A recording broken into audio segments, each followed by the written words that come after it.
नमस्कार प्यारे विद्यार्थियों, क्या हाल है। आशा करता हूँ कि खुश होंगे, मस्त होंगे, बढ़िया होंगे। दोस्तों देखिए दोस्तों, राजस्थान के प्रमुख व्यक्तित्व के बारे में हम चर्चा करेंगे आज। जैसा कि हमने पिछले लेक्चर में देख लिया था, राजस्थान की प्रमुख सभ्यताएं क्या देखी थी।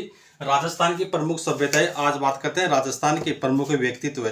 और राजस्थान के प्रमुख व्यक्तित्व में जैसे आप जानते होंगे, केसरी सिंह बारहट, उनका पुत्र प्रताप सिंह बारहट, जोरावर सिंह बारहट और सागर मलगोपा, अर्जुन लाल सेठी, हीरालाल लाहिड़ी, इस प्रकार से गोपाल सिंह खरवा, ये आदि आदि जो भी हैं आपके राजस्थान के प्रमुख व्यक्तित्व, उनके बारे में विस्तृत रूप से चर्चा करेंगे। तो निकालो अपनी कॉपी और पेन और लिखो राजस्थान के प्रमुख व्यक्तित्व की हेडिंग लगाओ और सबसे पहला स्टार लगा के लिखो केसरी सिंह बारहट। कौन सा बारहट? केसरी सिंह बारहट। यानी कि आज बात करेंगे केसरी सिंह बारहट के ऊपर।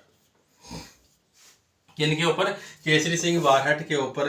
अगर मैं सबसे पहले इनके जीवन परिचय की बात करूं दोस्तों, जीवन परिचय की बात किया जाए कि केसरी सिंह बारहट का जीवन परिचय क्या था सर। जीवन परिचय में यह है कि केसरी सिंह बारहट का अगर जन्म देखा जाए तो केसरी सिंह बारहट का जन्म 21 नवंबर, कौन सा नवंबर? 21 नवंबर 1872 को देवली गांव, कौन सा गांव? देवली गांव, और आगे लगाओ शाहपुरा रियासत। कौन सी रियासत? शाहपुरा रियासत। दोस्तों ये शाहपुरा रियासत जो है ये भीलवाड़ा में पड़ती है। कहाँ? भीलवाड़ा में। तो देखिए केसरी सिंह बारहट का जन्म 21 नवंबर 1872 को। इंपोर्टेंट डेट है, वैसे डेट में बिल्कुल हिस्ट्री के अंतर्गत इंपोर्टेंट डेट ही आपको बताता हूँ, बाकी नहीं बताता हूँ दोस्तों। तो देवली गांव, शाहपुरा रियासत, भीलवाड़ा में इनका जन्म होता है। किसका? केसरी सिंह बारहट का। दोस्तों अगर आपसे यह पूछा जाए कि केसरी सिंह बारहट का राजनीति गुरु कौन था, किसका? केसरी सिंह बारहट का अगर आपसे राजनीति गुरु पूछा जाए कि केसरी सिंह बारहट का राजनीति गुरु कौन था, यानी कि राजनीति की प्रशिक्षण किसने दिया था इसको, राजनीति गुरु कौन था, तो राजनीति गुरु लिखो। किन से राजनीति करना सीखा था? तो इटली का एक विद्वान आता है दोस्तों, मेजिनी। कौन? इटली का राष्ट्रपिता जिसको कहा जाता है, मेजिनी। ये कहां का था? तो ये इटली का राष्ट्रपिता था। कौन था? इटली का राष्ट्रपिता था मेजिनी। दोस्तों मेजिनी।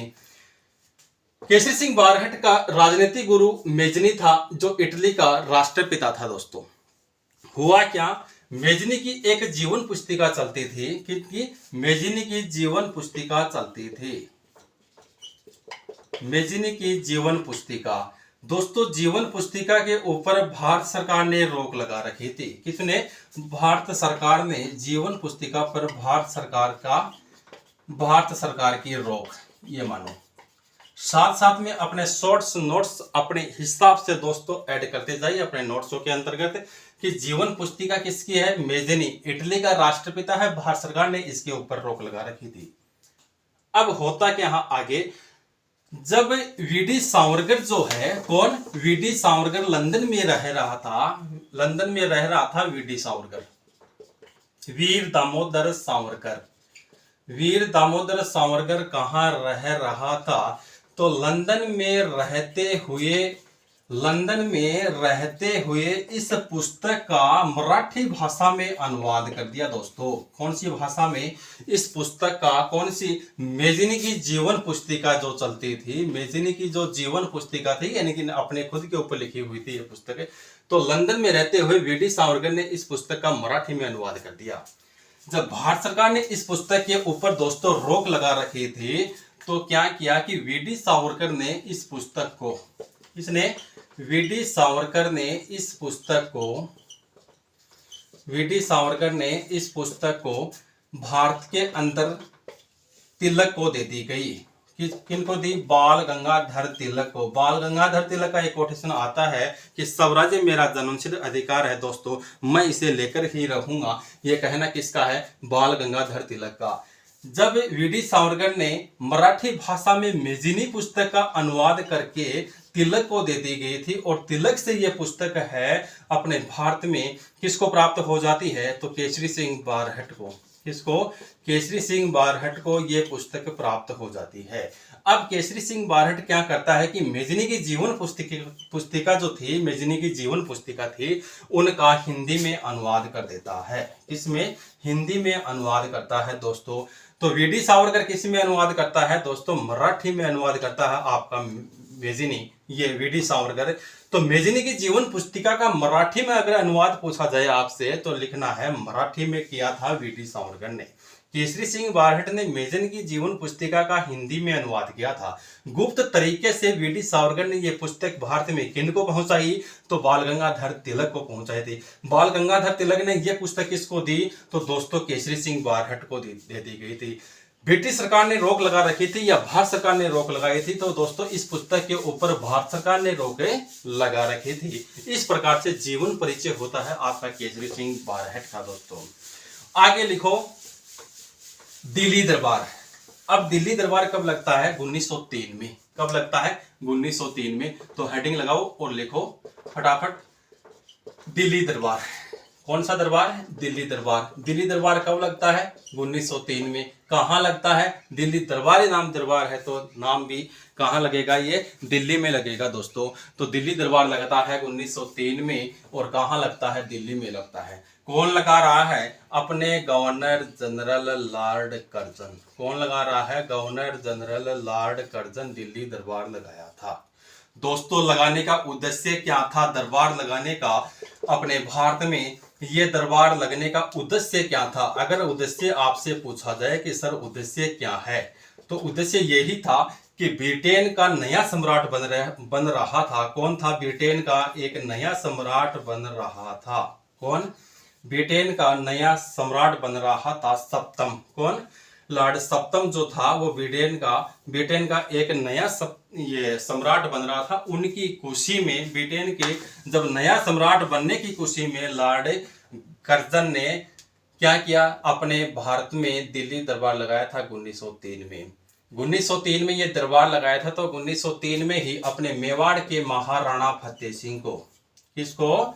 मेवाड़ के महाराणा फतेह सिंह को इस दरबार में बुलाया गया था। किसको? फतेह सिंह को भी इस दरबार में बुलाया गया था। होता क्या है मेरे प्यारे विद्यार्थियों, याद रखोगे, जब फतेह सिंह को दिल्ली दरबार में बुलाया गया था, किसको?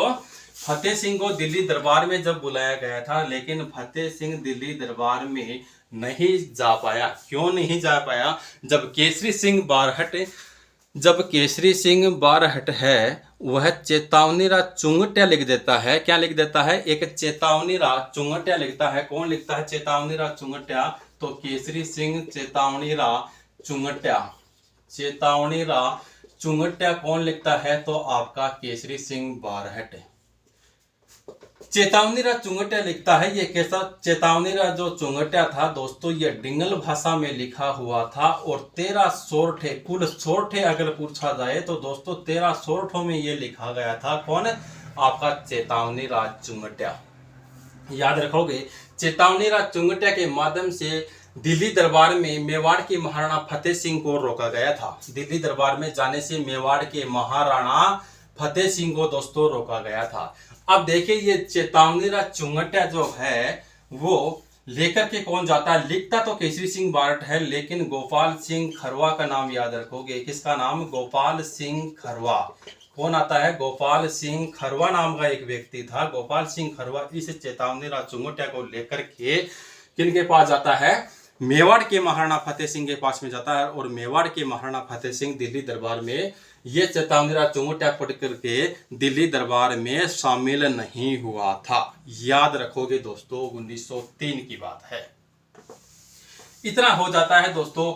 अब कहने का मतलब केसरी सिंह बारहट को पूरी क्रांति करने की पूरी मन में थी कि क्रांति तो करनी ही है हमें, लॉर्ड कर्जन से या ब्रिटिश सरकार से हमें क्रांति करनी है। अब क्रांति का नेतृत्व करने के लिए उनको क्या चाह रहा था? अब बीच में क्या करेगा? एक वीर भारत सभा की स्थापना होती है। और वीर भारत सभा की स्थापना 1910 में होती है दोस्तों। कहाँ होती है? कोटा में। तो लगाओ पहले छोटे हेडिंग, वीर भारत सभा की स्थापना।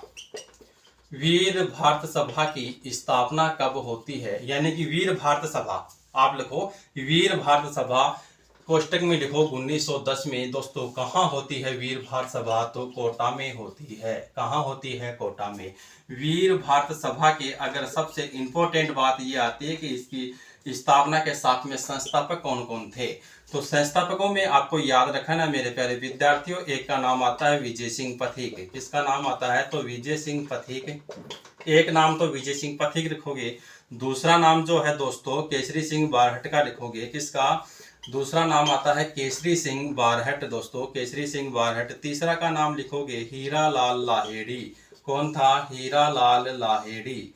हीरा लाल लाहिड़ी, तीसरे का नाम हीरा लाल लाहिड़ी। और दोस्तों 4 नंबर पे आता है आपका हीरा लाल लाहिड़ी के साथ में डॉक्टर गुरुदत्त सिंह। कौन आता है? तो डॉक्टर गुरुदत्त सिंह एक नाम आता है, डॉक्टर गुरुदत्त सिंह का। गुरुदत्त सिंह का 4 नंबर पे, यानी कि ये टोटल संस्थापक ही हैं वीर भारत सभा के।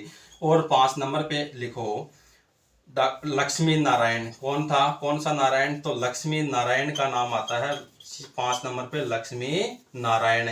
ये क्या है? वीर भारत सभा के संस्थापक हैं, 5 जने।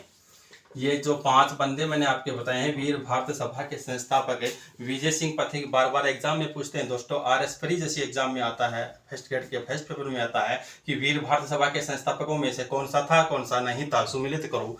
उस प्रश्न में आता है तो विजय सिंह पथिक, केसरी सिंह बारहट, हीरा लाल लाहेड़ी, डॉक्टर गुरुदत्त सिंह और लक्ष्मी नारायण, ये 4-5 जो हैं वो संस्थापक थे वीर भारत सभा के। फिर से बता रहा हूँ 1910 में कहाँ हुई? कोटा में हुई थी। ये 5 बंदे याद रखोगे मेरे प्यारे विद्यार्थियों। अब बात करते हैं कि वीर भारत सभा की जब स्थापना हो जाती है दोस्तों, वीर भारत सभा की स्थापना के बाद में आता है साधु प्यारे राम हत्याकांड। कौन सा हत्याकांड? तो साधु प्यारे राम हत्याकांड। हेडिंग लगाओ, साधु प्यारे राम हत्याकांड। प्यारे राम हत्याकांड क्यों किया गया था दोस्तों? क्योंकि साधु प्यारे राम हत्याकांड क्यों हुआ था? क्योंकि केसरी सिंह बारहट के पूरी मन में थी। कब हुआ था? 25 जून 1912 को हुआ था साधु प्यारे राम हत्याकांड। जब केसरी सिंह बारहट को क्रांति का नेतृत्व करने के लिए, केसरी सिंह बारहट को क्रांति का नेतृत्व करने के लिए दोस्तों धन की आवश्यकता थी। अपने नोट्सों में लिखो कि क्रांति का नेतृत्व करने के लिए केसरी सिंह बारहट को धन की आवश्यकता थी। धन की आवश्यकता थी तो उसको पता था कि जोधपुर के साधु प्यारे राम है उनके पास में आप धन की फुल पूर्ति है, उनके पास कहने का मतलब फुल धन है। तो अगर योजना बनाई उसने कि साधु प्यारे राम को अगर मार दिया जाए तो फिर उनसे जो धन है वो प्राप्त हम कर लेंगे और क्रांति का भली भांति से नेतृत्व कर देंगे। दोस्तों हुआ क्या? केसरी सिंह बारहट के साथ में कौन कौन मिलते हैं? तो केसरी सिंह बारहट का साधु प्यारे राम हत्याकांड में कौन कौन शामिल थे? याद रखोगे दोस्तों, फिर से बता रहा हूं, जो भी बता रहा हूं बिल्कुल 2 घंटे का लेक्चर आपको 15 मिनट में समझाया जा रहा है। साधु प्यारे राम हत्याकांड के अंतर्गत केसरी सिंह बारहट तो था ही था दोस्तों। केसरी सिंह बारहट एक नाम तो ये याद रखोगे दोस्तों। इसके साथ में हीरा लाल लाहेड़ी था। कौन था? हीरा लाल लाहेड़ी था। 2 नंबर पे हीरा लाल लाहेड़ी लिखोगे। 3 नंबर पे लिखो हीरा लाल जौहरी। कौन था? हीरा लाल जौहरी। और दोस्तों 4 नंबर पे लिखो रामकरण। कौन नाम आएगा? रामकरण। ये 4 बंदे थे जो साधु प्यारे राम हत्याकांड में शामिल थे। 25 जून 1912 का होता है केसरी सिंह बारहट, हीरा लाल लाहेड़ी, हीरा लाल जौहरी और रामकरण। दोस्तों होता क्या है, ये जो हीरा लाल लाहेड़ी ने क्या कर दिया कि साधु प्यारे राम की हत्या कर दी। किसकी कर दी? साधु प्यारे राम की हत्या कर दी। दोस्तों धन इनके पास में कुछ मिला नहीं, तो धन मिला नहीं, ये याद रखोगे। साधु प्यारे राम के पास में कुछ धन नहीं था, लंगोटी आया था, लंगोटी में लंगोटी ही क्यों धन को नहीं मिला, कुछ भी नहीं मिला। लेकिन हुआ क्या दोस्तों, इन 4 बंदों को क्या होगी, कारावास जरूर मिल गया। धन तो मिला या न मिला, लेकिन कारावास जरूर मिला। बार बार एग्जाम में पूछा जाता है कि केसरी सिंह बारहट को कौन सी जेल में रखा गया था, तो याद रखोगे केसरी सिंह बारहट को सेंट्रल जेल जो बिहार में पड़ती है। कहाँ है? Central jail. उस टाइम तो बिहार में थी सेंट्रल जेल। ये सेंट्रल जेल है ना बिहार के, हजारीबाग सेंट्रल जेल, ये बिहार में है दोस्तों। तो सेंट्रल जेल में किसको रखा गया था? केसरी सिंह बारहट को। वर्तमान में जो ये जेल है दोस्तों, वर्तमान में ये जेल है आपके झारखंड में है। किन के नाम से? लोकनायक लोकनायक लोकनायक लोकनायक जय नारायण के नाम से, जयप्रकाश नारायण, लोकनायक जयप्रकाश नारायण सेंट्रल जेल झारखंड में है वर्तमान में, ये जेल याद रखोगे। और बरेली जेल में केसरी सिंह के बेटे प्रताप सिंह को रखा गया था, किसमें? बरेली जेल में। दोस्तों इन जेलों के नाम याद रखोगे, बहुत बार बार एग्जाम में पूछते हैं। अपने हिस्ट्री पॉइंट झुंझुनू के ऊपर आपको पता होगा दोस्तों, वही कंटेंट मिलेगा जो बिल्कुल से आपकी परीक्षा को मद्देनजर रखते हुए, परीक्षा की दृष्टि से जो महत्वपूर्ण है वही कंटेंट आपको मिलेगा दोस्तों। इतना हो गया, यहाँ तक हम पूछ गए दोस्तों। अब क्या होता है कि जो केसरी सिंह बारहट है क्रांति का प्रशिक्षण के लिए, अब क्या करता है कि केसरी सिंह बारहट जो है, केसरी सिंह बारहट कौन? केसरी सिंह बारहट क्रांति का नेतृत्व करने के लिए या क्रांति का प्रशिक्षण देने के लिए, क्रांति का प्रशिक्षण देने के लिए क्या करते हैं कि अपने भाई, छोटे भाई जोरावर सिंह बारहट को, अपने पुत्र प्रताप सिंह को और अपने दामाद ईश्वरदान आसिया को, किसको? ईश्वरदान आसिया को मास्टर अमीर चंद के पास में क्रांति का प्रशिक्षण देने के लिए भेजते हैं। किनके पास में? ईश्वरदान आसिया, प्रताप सिंह बारहट, जोरावर सिंह बारहट को प्रशिक्षण देने के लिए कहाँ भेजा गया था? तो मास्टर अमीर चंद के पास में भेजा गया था, याद रखोगे। अमीर चंद के पास में क्रांति का प्रशिक्षण देने के लिए भेजा गया था दोस्तों। अब आगे लिखो हेडिंग, क्रांति का प्रशिक्षण देने के लिए किनके पास भेजा गया था? अमीर चंद के पास में भेजा गया था। अब दोस्तों होता क्या है, जब केसरी सिंह बारहट कहाँ थे? सेंट्रल जेल बिहार में थे। तो होता क्या है कि कैमरे की एक बार देख लेता हूँ कि चालू तो है क्या? हाँ बिल्कुल चालू है दोस्तों। तो केसरी सिंह बारहट क्या है? केसरी सिंह बारहट जब सेंट्रल जेल में थे, कहाँ थे? सेंट्रल जेल में जब केसरी सिंह बारहट थे तो उनको आपका भारत का जो इनका जो साथी था ना, कौन? बाल गंगाधर तिलक। तो बाल गंगाधर तिलक क्या करता है, जब तिलक इसको छुटाने का प्रयास करता है, किसको? केसरी सिंह बारहट को। तो छुटाने के प्रयास में क्या होता है कि 1919 के कांग्रेस अधिवेशन में 1919 में कांग्रेस अधिवेशन में बाल गंगाधर तिलक ने एक प्रस्ताव रखा। क्या रखा? केसरी सिंह बारहट को छुटाने के लिए एक प्रस्ताव रखता है। लेकिन होता क्या है कि 1914 से 1918 के बीच में जब फर्स्ट वर्ल्ड वार चल रहा था, कौन सा वर्ल्ड वार है? जब फर्स्ट वर्ल्ड वार चल रहा था तो उसके दौरान, फर्स्ट वर्ल्ड वार चलने के बाद में, जब उसके बाद में भारत के जितने भी राजनीतिक कैदी थे दोस्तों, उनको रिहा किया जा रहा था। उस सिलसिले के अंतर्गत, उसी सिलसिले में केसरी सिंह बारहट को भी सेंट्रल जेल बिहार से रिहा कर दिया जाता है। तो 1920 में केसरी सिंह बारहट को फर्स्ट वर्ल्ड वार के बाद में, यानी प्रथम विश्व युद्ध जो है वो समाप्त होने के पश्चात 1920 ईस्वी में केसरी सिंह बारहट को सेंट्रल जेल बिहार से रिहा कर दिया गया था। कब? 1920 में रिहा कर दिया गया था दोस्तों। इसमें तिलक का कोई योगदान नहीं था। प्रस्ताव रखा था 1919 के कांग्रेस अधिवेशन में, लेकिन उनको रिहा किया गया था फर्स्ट वर्ल्ड वॉर के बाद में। जब भारत के सभी क्रांतिकारियों को रिहा किया जा रहा था तो केसरी सिंह बारहट का भी नंबर आ जाता है और उसको रिहा कर दिया जाता है। होता क्या है कि केसरी सिंह बारहट जब रिहा हो जाता है तो गांधी जी के 5वें पुत्र के नाम से जाने जाते हैं। कौन? जमनालाल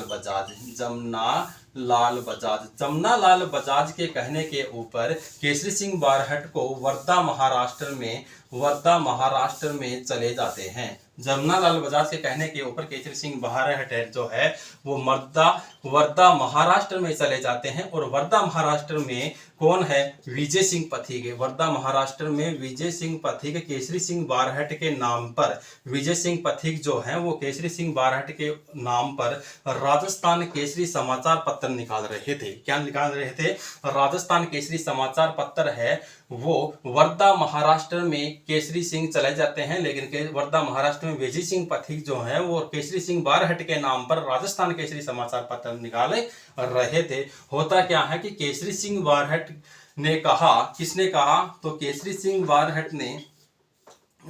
सिंह ने कहा किसको, राजस्थान के AGG agent to governor general, Rajasthan के एजीजी रॉबर्ट हॉलैंड है दोस्तों। कौन है, तो राजस्थान के एजीजी रॉबर्ट हॉलैंड। एक राजस्थान में 18 ये आपका जो एकीकरण जो होता है अपना, उसमें एजीजी अलग आता है, गवर्नर जनरल वो कर्जन आता है दोस्तों। नहीं, ये राजस्थान के एजेंसी, क्रांति के एजेंसी कौन है, तो रॉबर्ट हॉलैंड है दोस्तों। तो रॉबर्ट हॉलैंड को एक पत्र लिखा गया कि आप राजस्थान महासभा का गठन करो। किसका करो, तो राजस्थान महासभा का गठन करने के लिए केसरी सिंह बारहट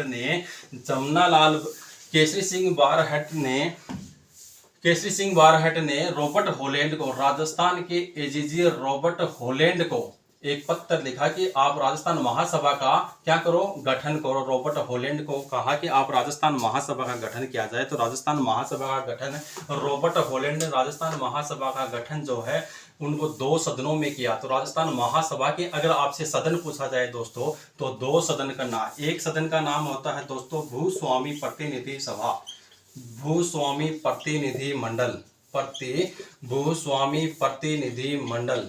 कौन सा मंडल, तो भूस्वामी प्रतिनिधि मंडल दोस्तों। और दूसरे का नाम है भूस्वामी प्रतिनिधि मंडल जो है ये आपके जागीरदार और किन से मिलकर बनेगी, तो जागीरदार प्लस सामंतों से बनकर के मिलेगी। तो जागीरदार और सामंतों से मिलकर के भूस्वामी प्रतिनिधि जो मंडल है, जागीरदार और सामंतों से मिलकर के बनेगी। जबकि सार्वजनिक प्रतिनिधि सभा, ये है दूसरी सभा थी उनकी, दूसरा सदन जो था वो था सार्वजनिक प्रतिनिधि सभा, सार्वजनिक प्रतिनिधि सभा। दूसरा सार्वजनिक प्रतिनिधि मंडल कहूं या सभा कहूं दोस्तों, ये मजदूरों और किसानों से मिलकर के बनेगी।